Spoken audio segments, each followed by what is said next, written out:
Oke, dari kemarin nih kita terus-terusan ngebahas mengenai para pilar sendiri. Nah, sekarang kita akan sedikit bergeser nih. Kali ini kita akan ngebahas salah satu main karakter kita di Kimetsu no Yaiba sendiri yang bisa dibilang sangat unik dan lucu. Dia adalah Agatsuma Zenitsu, sang Demon Slayer dengan kekuatan petir. Nah, seberapa uniknya dia? Oke, kita akan breakdown dari sini.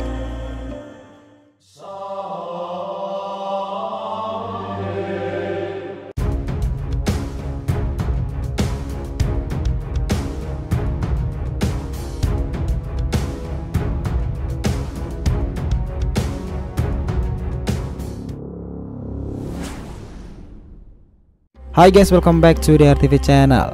Nah, kali ini kita akan kembali ngebahas tentang Kimetsu no Yaiba nih. Di kesempatan kali ini kita akan ngebahas lebih lanjut mengenai karakter Zenitsu Agatsuma, sang pendekar gila dengan kepribadian yang sangat konyol. Nah, sekali lagi nih kita tidak akan berhenti memperingatkan bahwa video ini itu mengandung spoiler. Jadi buat kalian yang nggak suka terkena spoiler, bisa cek video kami yang lainnya yang sekiranya kalian suka. Nah, bicara nih soal kepribadian unik dari Zenitsu tadi, mungkin kata yang paling cocok untuk menjelaskan seberapa uniknya dia adalah kata menyebalkan. Nah, bagaimana tidak nih, kesan awal dari sosok Zenitsu itu adalah seorang pemuda yang sangat pengecut, terlalu dramatis dan bereaksi berlebihan terhadap segala sesuatunya. Cengeng, kekanak-kanakan dan mudah sekali panik dan bertindak gegabah. Dan belum lagi ia memiliki pandangan dan pola pikir yang seakan-akan selalu pesimistis dan negatif akan segala sesuatunya. Yang mana ini tadi sebenarnya adalah akar dari semua sifat menyebalkan yang ia miliki itu tadi. Nah, sifat-sifat ini tentu adalah sifat-sifat yang paling tidak kalian harapkan dari seorang pendekar pembasmi iblis sekalipun. Di saat-saat itu, ia lulus ujian masuk ke Demon Slayer Corps sendiri. Zenitsu itu malah menerima hasil tersebut dengan ketakutan dan kepanikan yang luar biasa. Tidak ada dalam pertempuran keduanya dengan Tanjiro dengan sangat mudah langsung mengenali anak itu lagi. Apalagi kalau bukan karena selain corak pakaian yang ia gunakan itu, ia lagi-lagi tampil dengan sifat kekanak-kanakan di depan Tanjiro yang konyol itu. Nah, seakan menambah sisi menyebalkan dari seorang Zenitsu nih, ia nampaknya tidak sadar akan sifat kekanak-kanakannya sendiri itu dengan memiliki sifatnya yang sangat bucin, alias sangat berlebihan dalam menarik perhatian dan juga mendekati seorang wanita. Dalam kasus ini adalah Nezuko.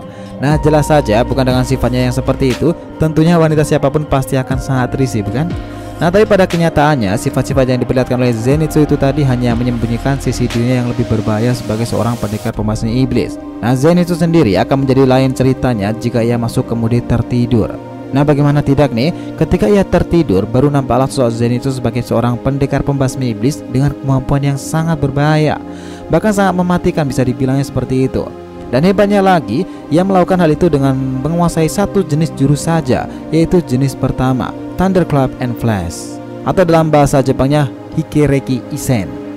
Nah, memang nih hanya bisa menggunakan satu jurus saja dari teknik pernapasan petir yang sebenarnya memiliki 6 jenis jurus serangan, dimana keahliannya hanya dalam menguasai satu jenis jurus saja, ditambah dengan kepribadian yang kekanak-kanakan dan terkesan menyebalkan bagi banyak orang itu, akan sangat mudah membuat sosok Zenitsu itu diremehkan.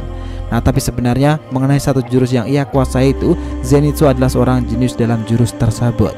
Bahkan kita tahu nih, pada akhirnya sampai ia mengembangkan sendiri jurus tersebut jadi berbagai bentuk yang lebih cepat dan lebih kuat, yaitu tipe Six Fall, yang mana ia mengulangi 6 kali serangan jurus pertama itu tadi dalam waktu yang sangat cepat, dan juga Egg Fall, dimana ia mengulangi serangan itu sebanyak 8 kali secara sekaligus. Nah, tidak hanya itu nih, Zenitsu bahkan mampu mengembangkan jurus ini ke bentuk terkuatnya, yaitu Godspeed.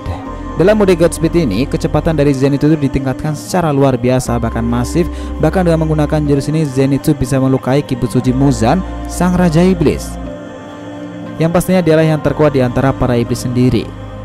Dan tentu saja teknik ini juga memiliki resiko, dimana jika digunakan lebih dari sekali, kakinya itu akan mengalami kelelahan otot yang luar biasa. Nah, apakah sudah cukup? Belum nih. Bahkan sebelum jenisnya si Zenitsu ini dalam menggunakan jurus pertamanya itu adalah mengembangkannya semakin jauh lagi.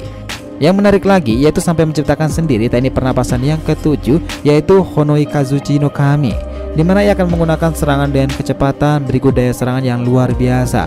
Bahkan energi petir yang dikeluarkan dari jurus ini sampai membentuk wujud naga, dimana saat itu jurus ini bahkan bisa mengalahkan Keigaku, yang merupakan seniornya terdahulu yang telah menjadi iblis.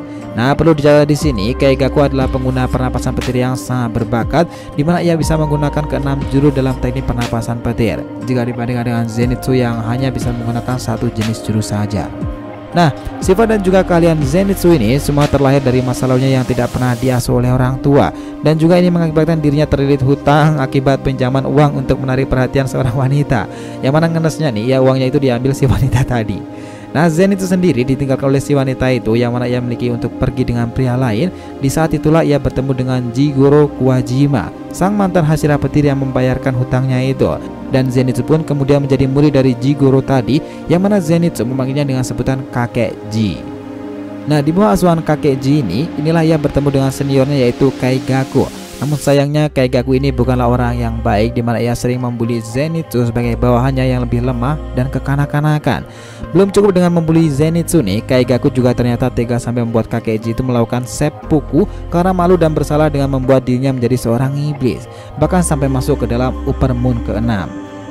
Nah, dari sini nih jelas Zenitsu itu sangat membenci Kaigaku karena Zenitsu ini sangat menghormati dan menjunjung tinggi nama baik kakek Ji sebagai mentor dan sosok panutan dalam hidupnya. Ketika mendengar kabar mengenai pengkhianatan Kaigaku dan juga tewasnya kakek Ji karena hal itu, Zenitsu mulai menunjukkan sisi lain dari dirinya yang lebih dewasa dan lebih kelam, tetapi dipenuhi dengan amarah dan sangat dendam. Bahkan dengan tangannya sendiri ia berhadapan dan mengalahkan iblis Kaigaku. Ya, meskipun Zenitsu sangat membenci Kaigaku, tetapi ia sangat menghormati dirinya sebagai seorang seniornya. Nah, bersamaan dengan Zenitsu yang sangat menghormati kakek Ji sendiri juga sangat bangga dan memiliki harapan yang sangat tinggi akan Zenitsu Agatsuma. Terlepas dari kepribadiannya pengecutnya itu, dimana sejak awal ia sadar betul bahwa Zenitsu memiliki bakat dan juga potensi untuk menjadi seorang Demon Slayer yang sangat kuat. Ia bahkan sangat percaya Zenitsu akan kemampuannya itu meski ia hanya menguasai satu jenis jurus saja. Nah, perkataan kakek Ji akan hal inilah yang menjadi motivasi bagi Zenitsu ke depannya untuk terus bertarung dan berkembang, bahwa Zenitsu hanya perlu berfokus menjadi yang terbaik dan juga terkuat dalam penggunaan satu jenis jurus saja. Nah, perkataan kakek Ji ini juga mirip prinsip hidup Zenitsu yang juga sangat mirip dengan perkataan terkenal dari Bruce Lee sendiri, yaitu aku tidak takut orang yang melakukan 10.000 jenis serangan sekali, tapi aku akan takut pada orang yang melakukan satu jenis serangan sebanyak 10.000 kali.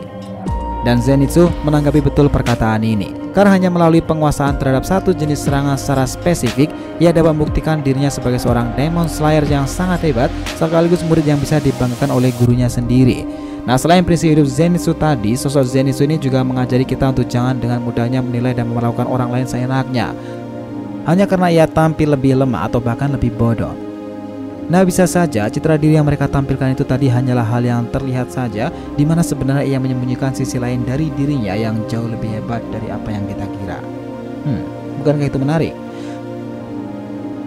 So guys, itulah tadi breakdown kita tentang sosok Agatsuma Zenitsu, sang pendekar petir yang cengeng tetapi sangat jenius itu.